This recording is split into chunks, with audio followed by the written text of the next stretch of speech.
तो अगर तुम एक ऐसे लड़के हो जिसे बिना बात के ट्रोल किया जाता है, डिसरिस्पेक्ट की जाती है या फिर तुम्हारा मजाक उड़ाया जाता है, तो ये जो पेन होता है, ये जो तकलीफ होती है, ये सिर्फ वही लोग समझ सकते हैं जो इस सिचुएशन से गुजर रहे होते हैं। और मैं शायद आपकी ही बात कर रहा हूँ। लेट्स सपोज तुम्हारा स्कूल में किसी क्लासमेट के साथ किसी छोटी सी बात पर आर्गुमेंट हो जाता है, और उस आर्गुमेंट में तुम अपनी तरफ से तो बिल्कुल क्लीन कन्वर्सेशन कर रहे हो, लेकिन वो बंदा तुम्हें डिसरेस्पेक्ट कर रहा है, तुम्हें तरह तरह की माँ बहन की गालियां दे रहा है, वो भी पूरी क्लास के सामने। अब ये सिचुएशन बहुत ही ज्यादा फ्रस्ट्रेटिंग हो जाती है, क्योंकि अगर तुमने एक भी शब्द कहा तो वो बंदा तुम्हारे ऊपर पागलों की तरह झपट पड़ेगा। तो अब क्वेश्चन ये आता है कि इस सिचुएशन में करें तो क्या करें। तो सबसे पहले तो तुम मुझे उतना वक्त दे दो जितने भी मिनट की वीडियो है, बदले में मैं वो सारी की सारी सिचुएशंस को फेस करने के तरीके बताऊंगा, जिसके बाद आगे कोई भी तुम्हें परेशान नहीं करेगा और ना ही तुम्हारी कोई डिसरेस्पेक्ट करेगा। तो कंडीशन बस इतनी सी है कि आपको इस वीडियो को शुरू से लेकर एंड तक पूरा वॉच करना है, ताकि कोई भी पॉइंट मिस ना कर दो। एंड अगर आप इस चैनल पर पहली बार विजिट कर रहे हो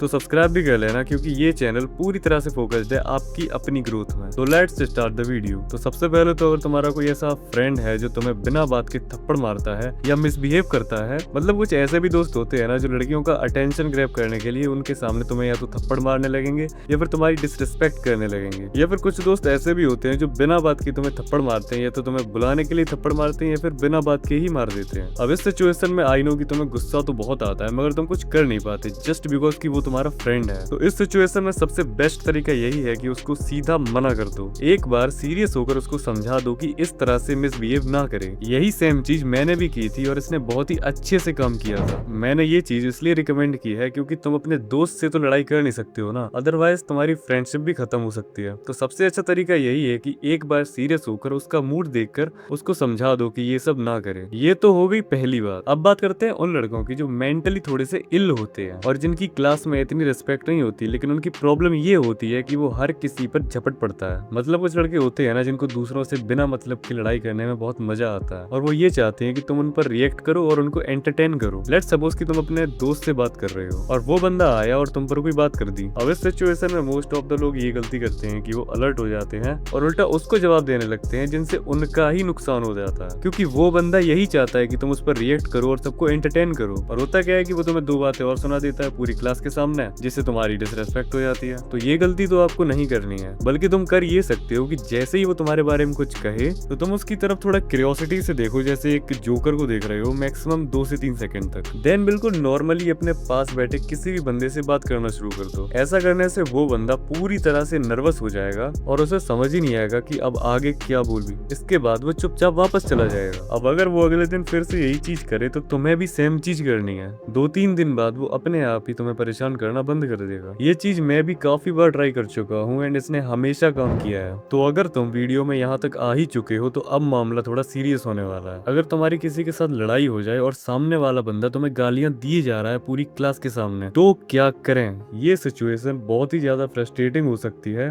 और तुम्हें समझ ही नहीं आएगा कि अब आगे क्या करें। तो सबसे पहले तो तुम्हें बिल्कुल भी पैनिक नहीं होना है और सिचुएशन को समझना है और ट्राई करना है कि जितनी जल्दी हो सके माहौल को शांत करो। अगर सामने वाला बंदा तुम्हें सिर्फ गालियां दे रहा है तो तुम ये 2 काम कर सकते हो जिससे कि माहौल पूरी तरह से शांत हो जाएगा, कि या तो तुम चुप हो जाओ और कुछ भी मत बोलो। इससे होगा क्या कि पूरी क्लास में शांति हो जाएगी और ये देखकर सामने वाला भी चुप हो जाएगा, क्योंकि तुम ऑलरेडी कन्वर्सेशन बंद कर चुके हो। तो उसको कोई ऐसा पॉइंट ही नहीं मिलेगा जिस पर वो डिफेंड कर सके, जिस पर वो कन्वर्सेशन को आगे बढ़ाए, तो वो चुप हो जाएगा। और दूसरा तरीका ये है कि अगर वो तुम्हारे शांत होने के बाद भी तुम्हें नॉन स्टॉप गालियां दिए जा रहा है तो इस सिचुएशन को हैंडल करना भी बहुत आसान है। तुम्हें बस एक सिंपल सी मूव करनी है कि अपने पास बैठे किसी भी बंदे से किसी भी रैंडम टॉपिक पर बात शुरू कर देनी है। अब वो टॉपिक कुछ भी हो सकता है। देखो, हमारी मेन चीज ये रहेगी कि जिससे तुम्हारा आर्गुमेंट चल रहा है उसको ऐसा फील कराओ कि तुम उसको इग्नोर कर रहे हो। तो अगर तुम अपने पास बैठे किसी भी बंदे से बात करना शुरू करते हो तो इस आर्गुमेंट वाले बंदे को लगेगा कि तुम उसकी बातों पर ध्यान नहीं दे रहे हो और उसको इग्नोर कर रहे हो। एंड यही चीज हमको करनी है। इससे होगा क्या कि अगर तुम उसकी बातों पर ध्यान नहीं दोगे और उसको इग्नोर करोगे तो वो बंदा अपने आप ही शांत हो जाएगा। नेचुरल है भाई। मान लो तुम भी किसी से अगर बात कर रहे हो और सामने वाला बंदा तुम्हारी बातें नहीं सुन रहा है तो ऑफ कोर्स तुम शांत हो जाओगे ना। तो यही चीज यहाँ पर भी करनी है। इससे तुम अपनी पूरी क्लास का माहौल शांत कर लोगे। अब अगर थोड़ा और लेवल अप करें तो सिचुएशन लड़ाई तक भी आ सकती है। तो अगर लड़ाई तक सिचुएशन आ जाए तो क्या करें। सबसे पहली चीज तो तुमको यही करनी है कि तुम्हें पैनिक बिल्कुल भी नहीं होना है। सिचुएशन को अच्छे से हैंडल करो। अगर वो तुम्हें पंच करे तो तुम ब्लॉक करो, और अगर वो तुम्हें पकड़ने की कोशिश करे तो तुम उसकी ग्रिप से निकलो। लेकिन एक चीज का ध्यान रखना कि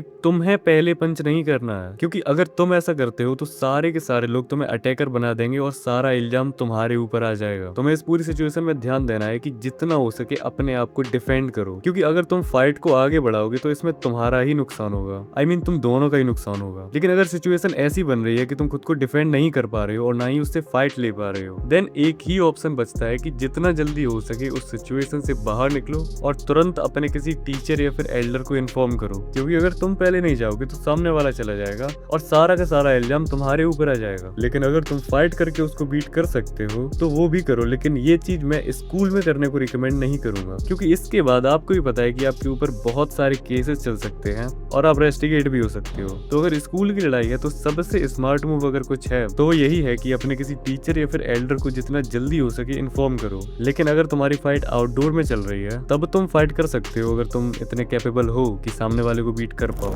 अब आती है सबसे डेंजरस सिचुएशन, जब एक नहीं बल्कि 3 से 4 लड़कों का ग्रुप मिलके तुम्हें टारगेट करे। तो देखो ये सिचुएशन मेरे साथ तो काफी बार हो चुकी है एंड जहां तक मुझको याद है मैंने इसको बहुत ही ज्यादा इजी तरीके से सॉल्व किया था। वेल अब क्वेश्चन ये आता है कि कैसे किया, तो ये मैं बताऊंगा अपनी अगली वीडियो में। मतलब 1v4 वाली सिचुएशन को कैसे हैंडल करना है ये मैं बताऊंगा अपनी अगली वीडियो में। सो मेक श्योर कि चैनल को सब्सक्राइब कर दो ताकि आप इसका पार्ट 2 मिस ना कर दो। और इसी के साथ मैं मिलता हूँ आपको अपनी अगली वीडियो में, और तब तक के लिए स्टे स्ट्रॉन्ग।